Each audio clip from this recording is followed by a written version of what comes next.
Welcome student, welcome to my channel.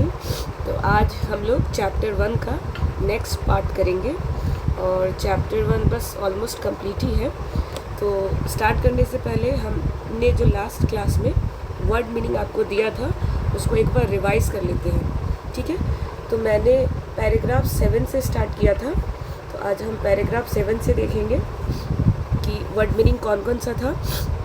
तो पहला था स्नेयर। स्नेयर का मतलब होता है जाल, फुसलाने की विधि। दूसरा है इनकम्ब्रेंस, यहाँ पे है इनकम्ब्रेंस। इनकम्ब्रेंस का मतलब होता है भार, बोझ। प्रोस्टिट्यूशन, इसका मतलब होता है वैश्यावृत्ति, यहाँ पे है। वाइस फ्लोरिशिंग, इसका मतलब होता है बुराई पनप रही है, मतलब किसी तरह का बुरा चीज़ होना या अपने अंदर उस चीज़ को पैदा करना। रॉब्ड, रॉब्ड का मतलब होता है लूटना, जैसे ना कोई रॉबरी हो गया है किसी सोने चांदी की दुकान में, आप ज़्यादातर सुनते होंगे, या बैंक में होता है। तो रॉब्ड मतलब चोरी कर लेना, लूट लेना। फिर नेक्स्ट है इन्फीरियर, मतलब होता है छोटा, ठीक है, अब किसी को छोटा समझना। प्रोफेशन का मतलब होता है व्यवसाय। सुपीरियर का मतलब होता है ऊंचे दर्जे का, ऊंचा। टॉट्स मतलब होता है किसी भी तरह का दलाल, ठीक है। लोअर का मतलब होता है, लोअर का मतलब होता है लुभाना, ठीक है, आकर्षित करना अपनी तरफ। वोटरीज, वोटरीज का मतलब होता है समर्थक, जो अगर किसी को सपोर्ट करता है तो उसको कहते हैं वो उनका वोटरीज है। एलिवेट का मतलब होता है ऊपर उठाना, बढ़ा देना। प्रोपगेट का मतलब होता है पालना, प्रचार प्रसार करना। बिलीविंग का मतलब होता है विश्वास करना। बिहोप्स का मतलब होता है जरूरी। सन का मतलब होता है कि दूर रखना, मतलब खुद से अलग कर देना, बंद कर देना एक तरह से। ब्रूट इन, ब्रूट इन का मतलब होता है जो हमारे अंदर बुराइयां हैं। अनअडल्टरेटेड मतलब होता है किसी तरह का कोई मिलावट नहीं, ठीक है। इनसेसिएबलनेस, इसका प्रोनाउंसिएशन यहाँ पे मैंने लिख दिया था, जो किसी भी तरह से सेटिस्फाइड नहीं होता है।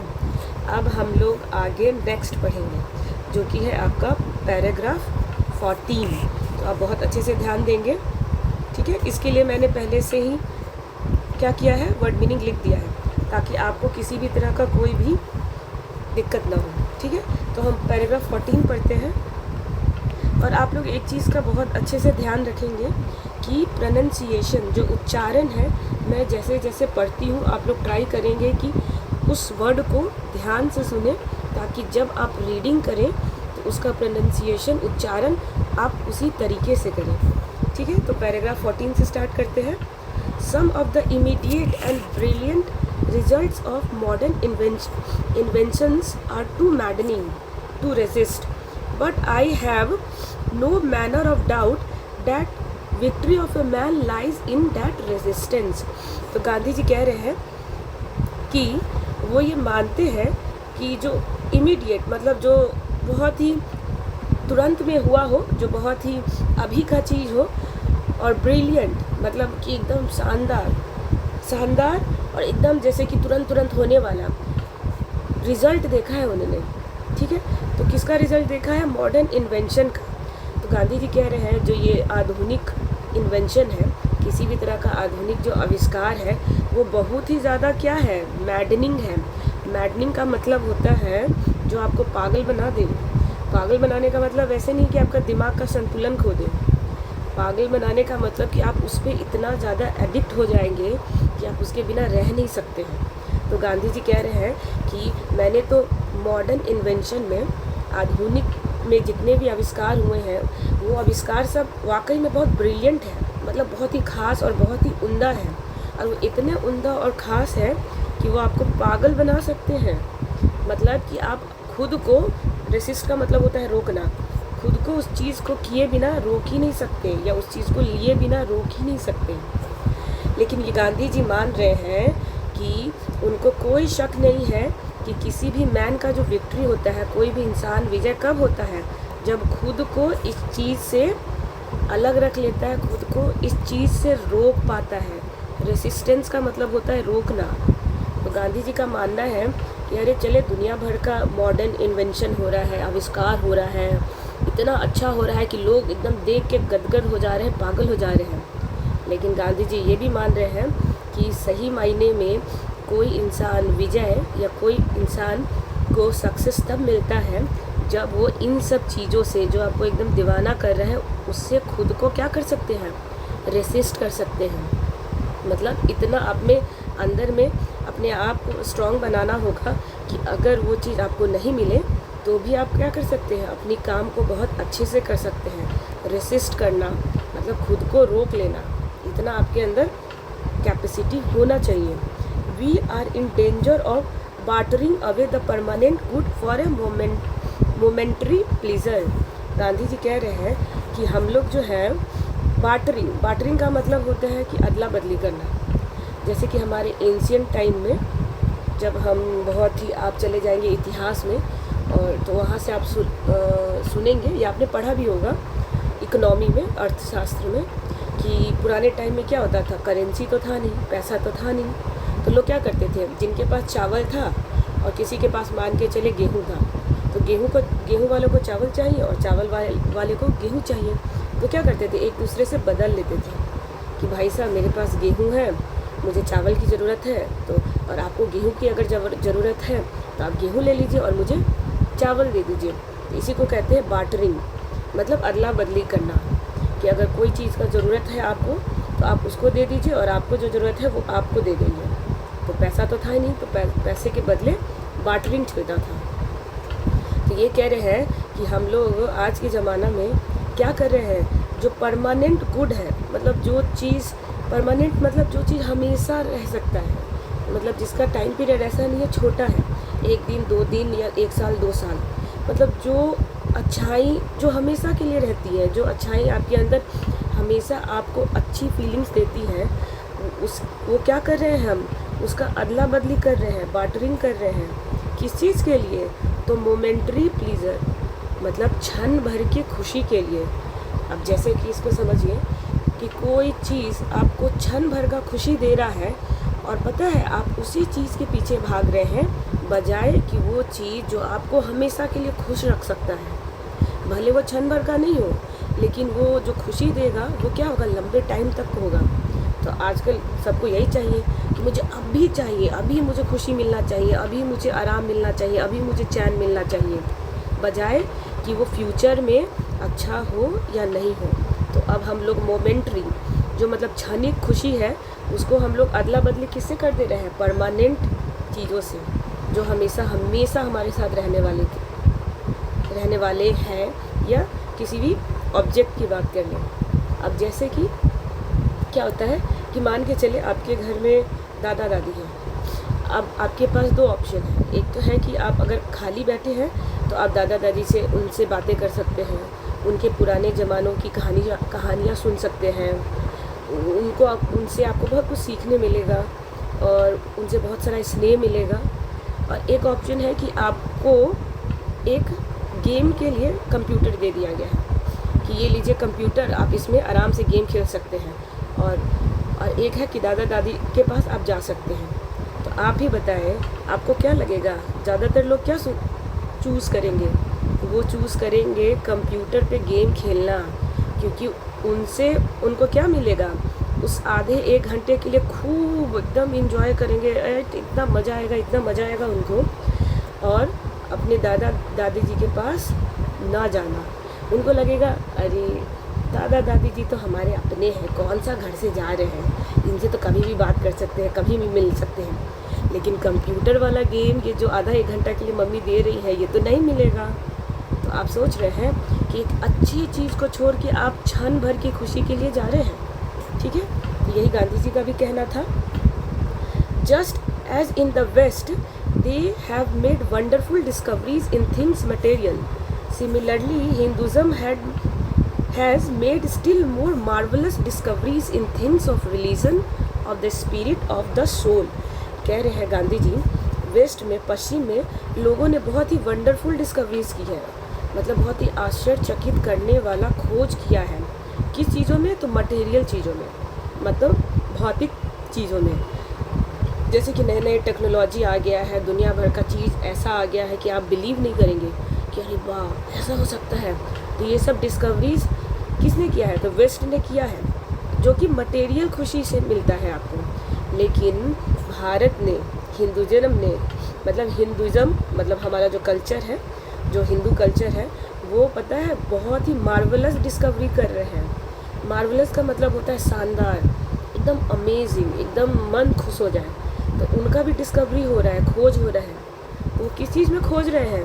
रिलीजन में, किसी धर्म में, मतलब धर्म के अंदर की जो अच्छाई है उसको लाने की कोशिश कर रहे हैं। Of the spirit of the soul, और आत्मा की जो शुद्धता है, आत्मा की जो प्योरिटी है, मतलब किसी का आत्मा कितना प्योर हो सकता है, कितना कह सकते हैं कि कितना अच्छा हो सकता है एक सिंपल लैंग्वेज में, उसके बारे में हमारा हिंदू कल्चर इस पे काम कर रहा है, बजाय किस पे? मटेरियल चीज़ों पे। तो हिंदू कल्चर कैसे क्या काम कर रहा है? वो रिलीजन के अंदर डिस्कवरी कर रहा है। और द स्पिरिट मतलब किसी लाइफ को कैसे जीना चाहिए, आप में कितना उमंग होना चाहिए, आप किसी चीज़ को कैसे पा सकते हैं उसका, और अपनी आत्मा का। सोल मतलब होता है आत्मा। तो वो हमारा जो हिंदुज़म है वो काम कर रहा है हमारे रिलीजन पे। मतलब रिलीजन मतलब कि हमारे रिलीजन के अंदर जो भी अच्छाई है वो लोगों को बताने की कोशिश करते हैं। स्पिरिट, अब अपने ज़िंदगी जीने के तरीका को और कितना बढ़ा सकते हैं, कितना आनंदमय बना सकते हैं, और हमारा जो आत्मा है वो कितना प्योर है या उसकी क्या सच्चाई है उसके बारे में उजागर करता है, उसके बारे में बताने की कोशिश करता है लोगों से। 16 देखें। But we have no eyes for this great and fine discoveries. लेकिन हमारे पास क्या है? ये आँख ही नहीं है। ऐसा आँख ही नहीं है कि हम लोग इतने सुंदर और फाइन डिस्कवरीज, खोज को देख सकें। अब ऐसा थोड़ी है कि आँख नहीं है, आपके पास भी आँख है, मेरे पास भी है। अब यहाँ पे आँख कहने का मतलब है कि हमने अपनी आँखों को बंद कर लिया है या आँखों पे पट्टी लग गया है कि इतनी प्यारी प्यारी चीज़ें जो हमारा हिंदुज़म सिखाता है वो चीज़ हम देख ही नहीं पा रहे हैं। हम देख रहे हैं मटेरियल चीज़ें कि वाह कितना फास्ट खाना बन रहा है, वाह कितना फास्ट हम एक जगह से दूसरी जगह जा रहे हैं, वाह ये हो रहा है, वो हो रहा है। लेकिन आपका जो अंदर की एक्चुअल में जो हैप्पीनेस है, खुशी है, वो कहाँ जा रहा है? वो कम हो रहा है। We are dazzled by the material process that western science has made. कह रहा है कि हम लोग डैजल्ड का मतलब होता है जैसे एकदम आँख नहीं हो जाए, चौंधिया जाना, कि अरे कोई बढ़िया सा चीज़ देखे तो आँख फड़ा का फड़ा नहीं रह जाता है, कि आँख खुला का खुला रह गया कि अरे यार क्या शानदार चीज़ लग रहा है। तो हम लोग भी उसी तरीके से हो गए हैं जब हम लोग प्रोग्रेस देख रहे हैं, किस में? वृद्धि देख रहे हैं मटेरियल चीज़ों में, जो कि हमारा वेस्टर्न साइंस ने हमें सिखाया है और बताया है। मतलब पश्चिमी सभ्यता बोलिए या पश्चिमी जो ज्ञान है, उससे जो मटेरियल चीज़ों में प्रोग्रेस हुआ है, वृद्धि हुआ है, उससे हमारा आँख क्या हो गया है? चकाचौंध हो गया है। I am not enamoured of that progress. तो कह रहे गांधी जी, इनामोर्ड का मतलब होता है कि ऐसा नहीं है कि मैं इस चीज़ को पसंद नहीं करता, आसक्त मतलब मुझे फ़र्क नहीं पड़ता कि ये सब जो मॉडर्न वर्ल्ड हो रहा है या फिर वो मटेरियल वर्ल्ड हो रहा है या फिर किसी तरह का कोई डेवलपमेंट हो रहा है तो उससे मुझे नफ़रत है। गांधी जी कह रहे हैं ऐसा नहीं है। इनामोर्ड का मतलब होता है आसक्त होना, और आसक्त का मतलब होता है फ़र्क नहीं पड़ना। तो गांधी जी कह रहे हैं कि ऐसा नहीं है, मुझे इस सब प्रोग्रेस से, इस तरह की वृद्धि से ऐसा नहीं है कि मुझे अच्छा नहीं लग रहा, मुझे अच्छा लगता है। इनफैक्ट वास्तव में इट ऑलमोस्ट सीम्स एज दो God in his wisdom has prevented India from progressing. अब क्या कह रहे हैं गांधी जी कि मुझे तो कभी कभी ऐसा लगता है कि जो हमारे भगवान हैं, जो हमारे हिंदू कल्चर हो गए या मुस्लिम्स हो गए या जो भी धर्म है, सिख हो गए, बुद्धिज़्म हो गए, तो वो हमारे हिंदुस्तान के लोगों में या हमारे धर्म में जितने भी शास्त्र हैं, ग्रंथ हैं, उनसे हम लोग को इतना विजडम मिला है, इतना ज्ञान मिला है कि हम लोग खुद को इन सब चीज़ों से अलग रख पाने में क्या हो पा रहे हैं? सक्सेसफुल हो पा रहे हैं। मतलब कि हम लोग खुद को मटेरियल चीज़ों से किस तरह से कितना दूरी बना के रखना है, इसमें हम लोग क्या हो पा रहे हैं? कामयाब हो पा रहे हैं। अनलाइक किसके? Western world. अनलाइक मतलब ऐसा नहीं है कि वेस्टर्न वर्ल्ड जैसे कि यूएसए हो गया, यूरोप हो गया, तो उनकी तरह नहीं है, वो उनके पीछे भागे जा रहे हैं। लेकिन हम क्या हैं? हम प्रोग्रेस के साथ, डेवलपमेंट के साथ अपने रिलीजन, अपने कल्चर, अपनी संस्कृति को भी पकड़ कर रखे हुए हैं। ठीक है। so that it might fulfill its special mission of resisting the onrush of materialism। ठीक है, तो अब ये सब जो हमारे ग्रंथ है या हमारे जो शास्त्र है या जो हमारा हिंदुज़म सिविलाइजेशन है, ये सब हमें इतना अच्छा बनाया है कि हम खुद को रोक पाते हैं इस मटेरियल चीज़ों से, कि ये जो मटेरियल चीज़ हम पे आक्रमण कर रही हैं, हावी हो रही हैं, तो हम लोग खुद को अलग कर पाने में क्या हो पा रहे हैं, सक्सेसफुल हो पा रहे हैं। ठीक है, पैराग्राफ 17 देखिए। After all there is something in Hinduism that has kept it alive up till now. It has witnessed the fall of Babylonian, Syrian, Persian and Egyptian civilization. Cast a look around you. Where is Rome and where is Greece? Can you find today anywhere the Italy of Gibbon, or rather the ancient Rome? For Rome was Italy. अब गांधी जी देखिए क्या कह रहे हैं। After all मतलब कि अब ये सब चीज़ जो बता रहे हैं तो कह रहे हैं कि हो क्या रहा है, आखिर में हो यही रहा है कि there is something in Hinduism, कुछ तो खास बात है हिंदुज़म में, हिंदू कल्चर में, जो हम सबको क्या रख रहा है, अभी तक जीवित रखा है, अभी तक सुख में रखा है, समृद्धि में रखा है और खुशी में रखा है। It has witnessed the fall of Babylonian. अब इट हैज़ मतलब कि हिस्ट्री ने, इतिहास ने देखा है, विटनेस मतलब देखना, तो इतिहास ने देखा है, क्या देखा है, फॉल ऑफ बेबीलोनियन। तो बेबीलोनियन क्या है, एक तरह से इटली, रोम का क्या है, सिटी है, शहर है, तो उसको गिरते हुए देखा है। अब गिरते हुए का मतलब ये नहीं है शहर गिर गया, मतलब ख़त्म होते हुए देखा है। सीरिया जैसे कंट्री को ख़त्म होते देखा है, पर्शियन को देखा है, इजिप्टियन सिविलाइजेशन को देखा है।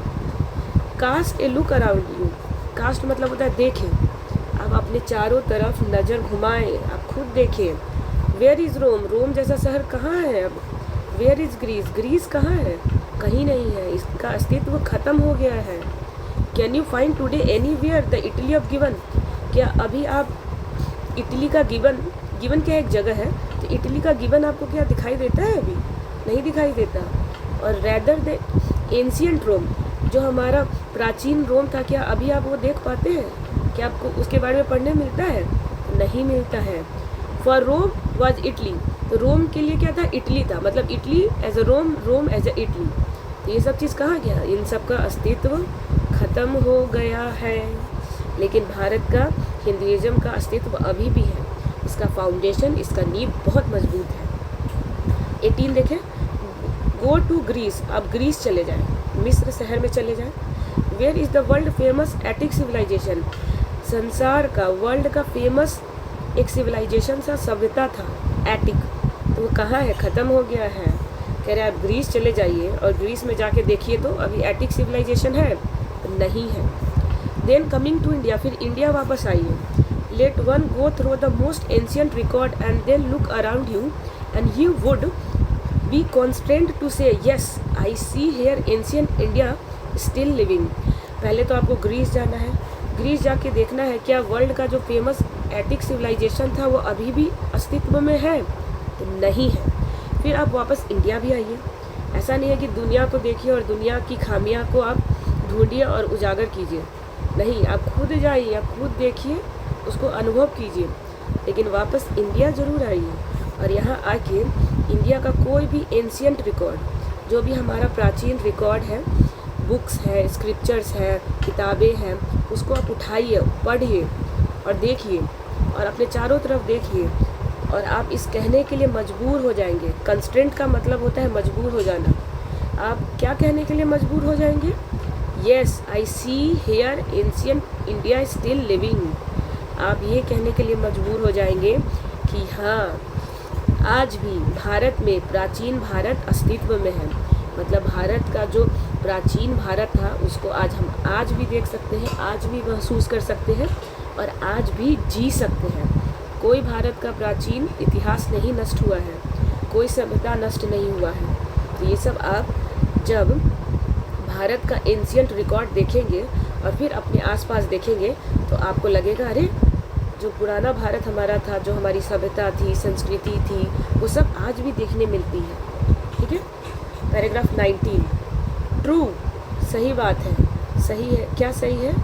There were dung heaps too. कह रहे गांधी जी ये वास्तव में सही बात है। डंग हिप्स का मतलब, हिप्स मतलब होता है एक पे एक रखना, जैसे कि ढेर लगा देना। तो अभी भी गोबर का ढेर या फिर गंदगी का ढेर आपको दिखेगा, अभी भी दिखेगा, हियर एंड देयर, इधर एंड उधर दिखेगा। But there are rich treasures buried under them, लेकिन इस ढेर के नीचे बहुत सारा रिच ट्रेजर मतलब बहुत ही खजाना छुपा हुआ है। ट्रेजर मतलब होता है खजाना, तो बहुत सारा रिच मतलब कीमती खजाना छुपा हुआ है। And the reason why it has survived is that the end which Hinduism set before it was not development along material but spiritual lines. और ये इसलिए हो पाया है क्योंकि हिंदुज़म ने क्या किया था, खुद को सेट किया था, खुद को तैयार किया था। किस चीज़ के लिए? मटेरियल डेवलपमेंट के लिए नहीं, स्पिरिचुअल डेवलपमेंट के लिए। और इसीलिए आज ये संभव हुआ है कि भले आप भारत में देखेंगे कि इधर उधर आपको बहुत सारा कचरे का ढेर, मिट्टी का ढेर, गोबर का ढेर मिलेगा, लेकिन जब आप उसकी खुदाई करेंगे तो आपको खजाना मिलेगा। अब खजाना का मतलब ये नहीं है सोना चांदी मिलेगा, मतलब आपको दिखेगा कि हमारे पुराने ज़माने में भारत के इतिहास में लोग क्या किस तरीके से रहते थे, खाते पीते थे, क्या कपड़े पहनते थे, किस तरह का किताब है, क्वाइंस है, ठीक है। हाँ, सोना चांदी कहने का मतलब है कि पुराने ज़माने का सोना चांदी, कि हमारा भारत, प्राचीन भारत कितना अमीर था, ठीक है। 20 our civilisation, our culture, our Swaraj depend not upon multiplying our wants self intelligence but upon restricting wants self denial. हमारा जो सिविलाइजेशन है, सभ्यता है, हमारा जो कल्चर है, संस्कृति है, और हमारा जो स्वराज है, वो किस पे डिपेंड करता है? इस पे डिपेंड नहीं करता कि हम अपनी चाहत को कितनी गुना से मल्टीप्लाई कर रहे हैं। तो हमारा जो आज का सिविलाइजेशन है, सभ्यता है, हमारा जो कल्चर है और हमारा जो स्वराज है, भारत की बात हो रही है, वो इस पे डिपेंड नहीं करता कि हमारी चाहत कितनी गुना बढ़ रही है। सेल्फ इंटेलिजेंस, हम किसी चीज़ में अपने आप को कितना एकदम उसके अंदर घुसाए जा रहे हैं, मतलब कि उसको पाने के लिए एकदम मरे जा रहे हैं। इन सब चीज़ों पे डिपेंड नहीं करता है, करता है कि हम खुद को कितना रोक पा रहे हैं। सेल्फ डिनाइल का मतलब होता है खुद पे कंट्रोल पाना, खुद को रोक पाना इन सब चीज़ों से। तो हमारा सिविलाइजेशन ऐसा है। 21 नंबर, अब 21 नंबर देखें, लिखा है European civilization is no doubt suited for European but it will mean ruin for India if we endeavour to copy it. कह रहे हैं कि जो यूरोपियन सिविलाइजेशन है, इसमें कोई शक नहीं है कि ये यूरोप के लोगों के लिए ही है। अब वहाँ का सभ्यता है तो वहाँ के लोगों के लिए है, लेकिन इसका मतलब ये नहीं है कि ये भारत के लोगों के लिए है। अब भारत के लोग अगर इस सिविलाइजेशन को अपना लेंगे तो हम क्या हो जाएंगे? बर्बाद हो जाएंगे। रूइन का मतलब होता है बर्बाद हो जाएंगे। इसलिए हम लोगों को क्या करना है? कभी भी अपने फ्यूचर के लिए उसको कॉपी नहीं कर लेना है, ठीक है। This is not to say that we may not adopt and assimilate whatever may be good and capable of assimilation by us, as it does not also mean that even the European will not have to part with whatever evil might have crept into it। Gandhi ji ये कह रहे हैं कि हम लोगों को क्या करना है? ये सब चीज़ एडॉप्ट नहीं करना है, एकत्रित नहीं करना है। एडॉप्ट मतलब अपनाना है, एसिमिलेट का मतलब होता है एकत्रित करना है, लेकिन करना वो सब चीज़ है जो हमारे गुड के लिए, जो हमारे कैपेसिटी के लिए अच्छा है, उसको जमा करना है, उसको एकत्रित करना है, ना कि यूरोपियन सिविलाइजेशन में उनको देख देख के उनकी तरह बनने की हम क्या करें? कोशिश करें। तो इस चीज़ का क्या करना है? ध्यान रखना है। उनके जंजाल में, उनके किसी भी तरह के किसी भी आप कह सकते हैं जंजाल या फिर उस चक्कर में नहीं पड़ना है, ठीक है। 22 नंबर पैराग्राफ देखते हैं। The incessant search for material comfort and their multiplication is such an evil, and I make bold to say that Europeans themselves will have to remodel their outlook if they are not to perish under the way of the comfort to which they are becoming slaves। Gandhi ji कह रहे हैं, अब Gandhi ji European world को, European लोगों को suggest कर रहे हैं, उनको एक चीज़ बता रहे हैं, समझाने की कोशिश कर रहे हैं। वो कह रहे हैं इंसेसेंट का मतलब होता है लगातार, बिना रुके। तो कह रहे हैं जो यूरोपियन लोग हैं, जो यूरोपियन कंट्री है, यूरोपियन वो वर्ल्ड है, अगर वो लोग मटेरियल कंफर्ट मतलब भौतिक सुख सुविधाओं से खुद को अलग नहीं किए, मतलब भौतिक सुख सुविधाएं अगर उनकी क्या हो रही है, मल्टीप्लाई हो रही है, जैसे 1 से 8 2 चाहिए, 2 से 4 चाहिए, 4 से 8 चाहिए, 8 से 16 चाहिए, तो ये सब चीज़ को अगर वो ख़त्म नहीं करेंगे तो क्या हो जाएगा। तो गांधी जी ये कह रहे हैं कि आई मेक बोल्ड टू से, मैं एकदम खुल के कह सकता हूँ, बिना डरे कह सकता हूँ कि यूरोपियन जो होंगे क्या हो जाएंगे, खुद के एक दिन क्या हो जाएंगे, स्लेव हो जाएंगे। खुद के स्लेव मतलब मटेरियल चीज़ों के स्लेव हो जाएंगे। जो भौतिक सुख सुविधाएं हैं उनके क्या हो जाएंगे, नौकर हो जाएंगे, उनके दास हो जाएंगे। अब होंगे ही। अब मान के चले कि आपको गर्मी में आप आराम से कूलर में रह लेते थे, एसी में रह लेते थे, लेकिन खुद को इतना एसी के लायक थोड़ी बनाना है कि अगर आप बाहर धूप में निकले तो आप धूप से मर गए, समझे। ऐसा तो नहीं करना है। आपको हर एक तरह के सिचुएशन स्थिति में जीना है और खुद को तैयार करना है। तो गांधी जी इसलिए कह रहे हैं कि अगर यूरोपियन लोग अपने तौर तरीक़ों को नहीं रीमॉडल किए, रीमॉडल का मतलब होता है बदले नहीं, अपने रहन सहन को नहीं बदले, तो एक दिन पेरिस कर जाएंगे, मतलब ख़त्म हो जाएंगे, नष्ट हो जाएंगे, डूब जाएंगे, दब जाएंगे अपने ही कंफर्ट से, अपने ही सुख सुविधाओं से, और क्या हो जाएंगे, उसके दास बन जाएंगे। It may be that my reading is wrong but I know that for India to run after the golden fleece is to court under certain death let us engrave on our hearts the motto of a western philosopher plain living and high thinking. अब गांधी जी कह रहे हैं कि it may be that my reading is wrong. कह रहे गांधी जी कि चलो मान लेते हैं कि मेरी समझ अभी गलत है, या फिर मैं ढंग से समझ नहीं पा रहा, इसलिए ऐसी सी बातें बोल रहा हूँ। कह रहे गांधी जी चले मान लेते हैं ये हो रहा है, ये हो गया, but I know that for India to run after the golden fleece, लेकिन अगर भारत चाहता है कि दौड़े, पीछा करे गोल्डन फ्लीस का मतलब होता है जो बहुत कठिनाइयों से मिलता है। अगर वो ऐसा चीज़ चाहता है, गोल्डन मतलब सुनहरा, कोई अगर उसके ख्वाब है, अगर उसकी चाहत है, तो क्या होगा, तो उसके लिए उनको सर्टेन डेट मतलब कुछ किसी तरह का नुकसान भी झेलना पड़ेगा। ठीक है। Let us engrave on our heart the motto of western philosopher. अब कह रहे हैं चले हम लोग अपने सारे लोग इनग्रेव करते हैं। इनग्रेव मतलब कि नक्काशी करना, जैसे स्टोन होता है ना, पत्थर, तो उस पर एक डिज़ाइन बनता है ना सुंदर सुंदर, तो इस तरह से कह रहे हैं कि चलिए हम अपने हृदय पे, अपने हार्ट पे इनग्रेव करते हैं, छपवाते हैं। क्या छपवाते हैं, ये वाला मोटो मतलब लाइन। तो किनका लाइन, तो वेस्टर्न फिलोसफर।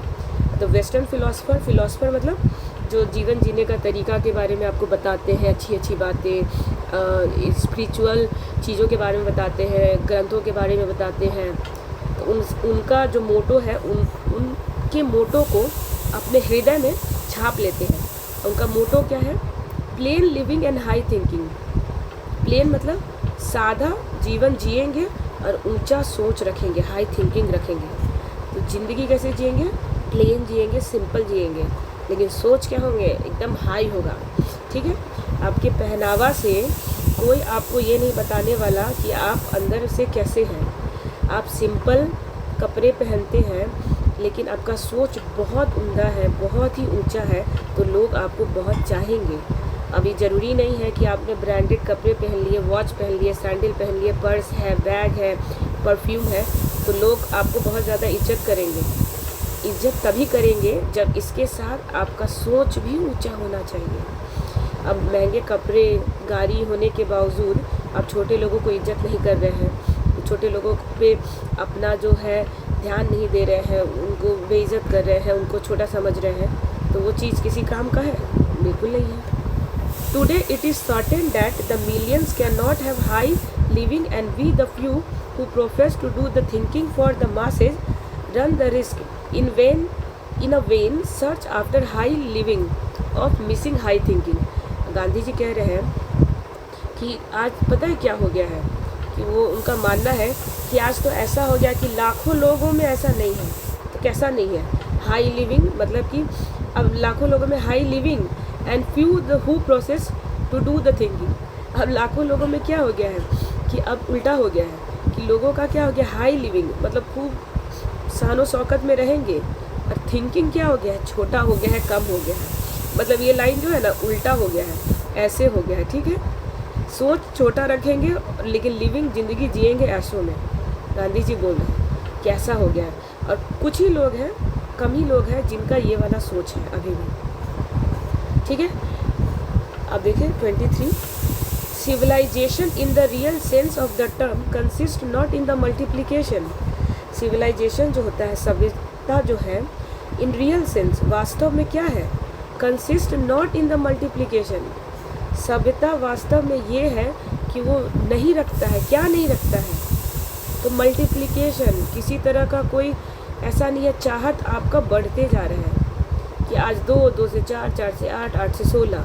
तो सिविलाइजेशन का मतलब ये नहीं होता है वास्तव में, but in the deliberate and voluntary restriction of word. होता ये है कि जब आप डेलिब्रेट, मतलब आप जब सोच समझ कर खुद की चाहत से, और वॉलेंट्री खुद की इच्छा से खुद को क्या करते हैं, रिस्ट्रिक्ट करते हैं, उससे दूर रखते हैं। किस चीज़ से दूर, तो चाहत से दूर रखते हैं।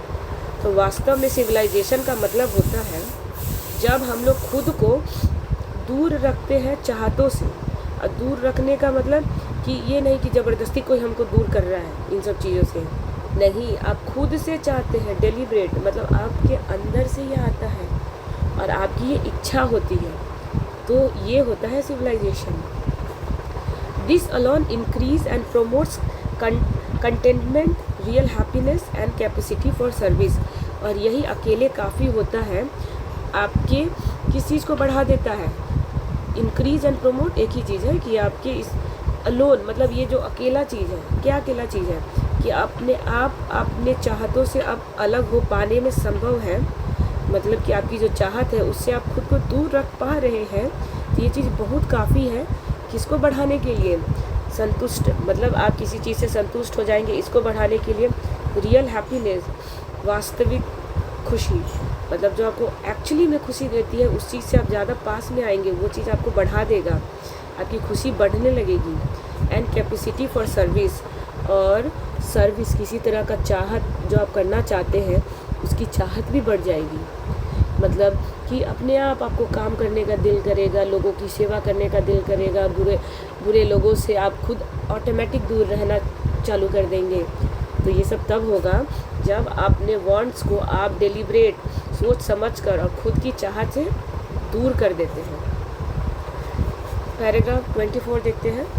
A certain degree of physical harmony and comfort is necessary, but above a certain level it become a hindrance instead of help। Gandhi ji कह रहे हैं कि कुछ हद तक फिजिकल हार्मनी का मतलब होता है सद्भावना, खुशी, उमंग, प्यार, मोहब्बत। तो कुछ हद तक ये जो फिजिकल चीज़ें हैं ना, मटेरियल चीज़ें, अच्छा है, मतलब इतना भी बुरा नहीं है, अच्छा है।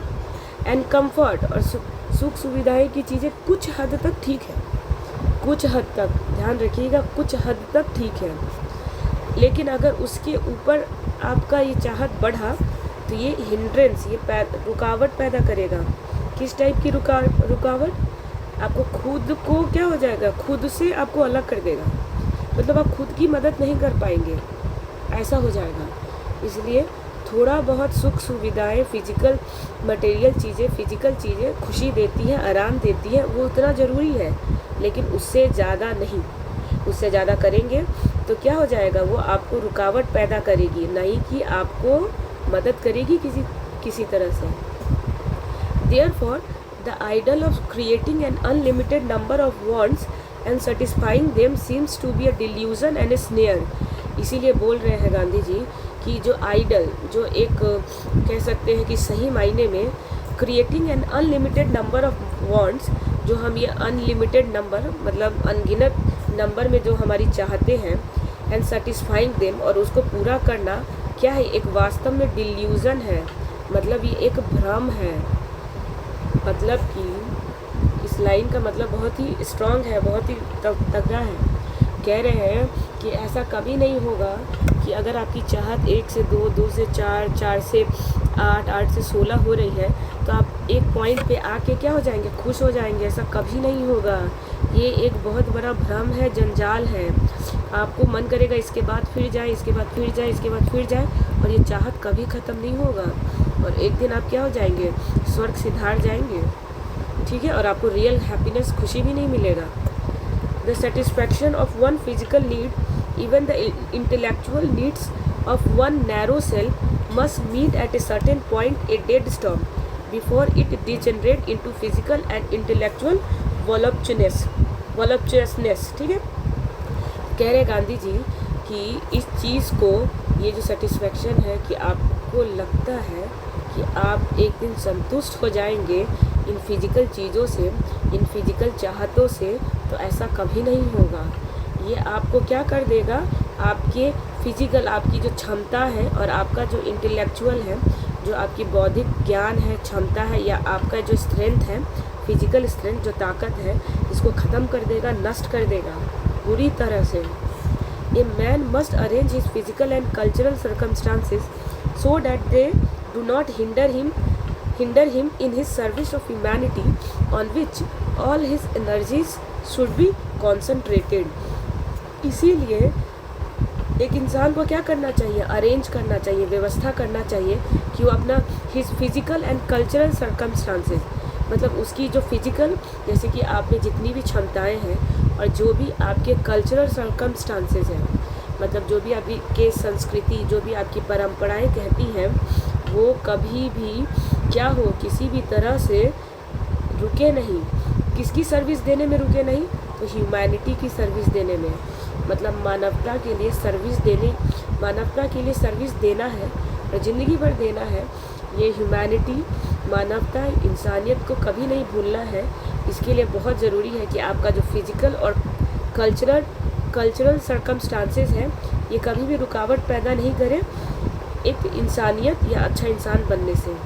और which all his energies should be concentrated, जहाँ लोगों का, जहाँ इंसानों का पूरा एनर्जी क्या होता है, कॉन्सनट्रेटेड होता है, एकत्रित होना। जैसे आपका पूरा दिमाग, बुद्धि, शक्ति सब यहाँ पे है। तो इस चीज़ को कभी भी ख़त्म नहीं करना है। ये नहीं कि आपका जो फिजिकल स्ट्रेंथ है और जो कल्चरल सर्कमस्टांसेस है, वो एक अच्छा इंसान बनने से क्या कर रहा है, आपको रोक रहा है। तो ये चीज़ कभी नहीं होने देना है। अरे वाह, चैप्टर तो ख़त्म हो गया। तो हम क्या करेंगे, नेक्स्ट क्लास में इस चैप्टर का मैं पूरा क्वेश्चन आंसर आपको करवा दूंगी, ठीक है। अब बिल्कुल टेंशन नहीं लेंगे, आप उस क्वेश्चन आंसर को अपने कॉपी में नोट डाउन कर लेंगे। और वर्ड मीनिंग, मैं बार बार कहती हूँ, वर्ड मीनिंग आप याद करेंगे, स्पेलिंग याद करेंगे।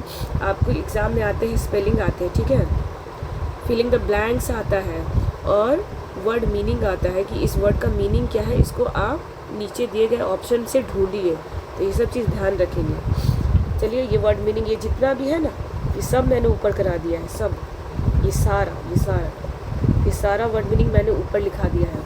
और ये बस क्या है कि इंग्लिश में है, तो पहले आप एक बार हिंदी जब समझ जाएंगे ना, हिंदी जब याद हो जाएगा, तो धीरे धीरे आपको इंग्लिश भी याद हो जाएगा, ठीक है। इसलिए किसी चीज़ के लिए ज़्यादा परेशान नहीं होना है, बहुत अच्छे से पढ़ना है। आप बहुत अच्छा करेंगे एक दिन, मुझे पूरा उम्मीद है। अब हम क्या करते हैं कि पैराग्राफ 14 से जो भी वर्ड मीनिंग था उसको देख लेते हैं। तो देखिए, और मैंने क्या किया है, हाईलाइट भी कर दिया, ठीक है। यहाँ पे ये सब चीज़ जो है हाईलाइट किया है, और यहाँ पे उसका मीनिंग लिखा है। बार्टरिंग का मतलब होता है वही अदला बदली करना।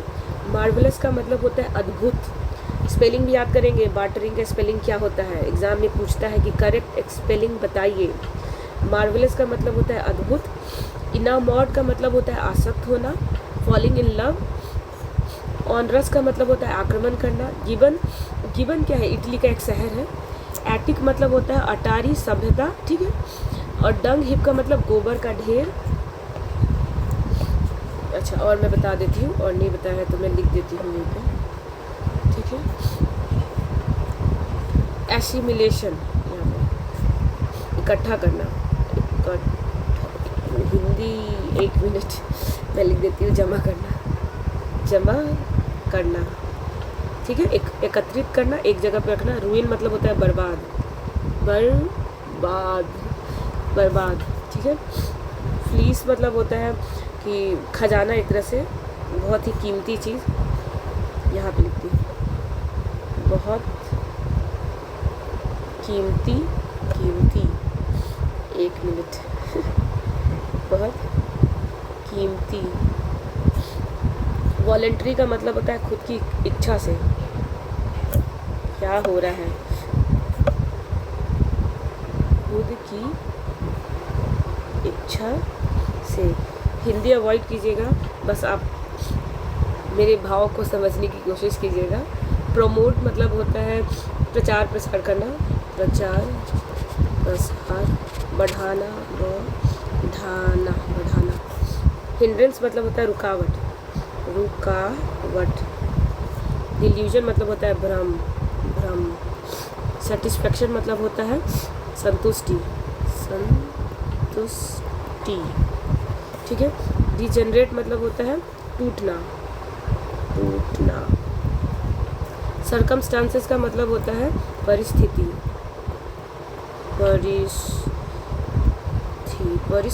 परिस्थिति कैसे लिखा था,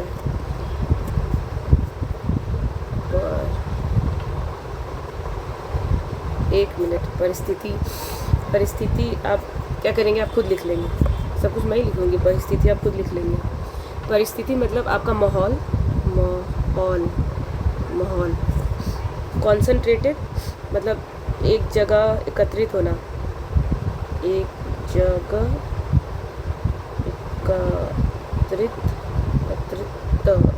एकत्रित होना। ध्यान लगाना, ठीक है। हो गया, वाह, सारा हो गया, वेरी गुड।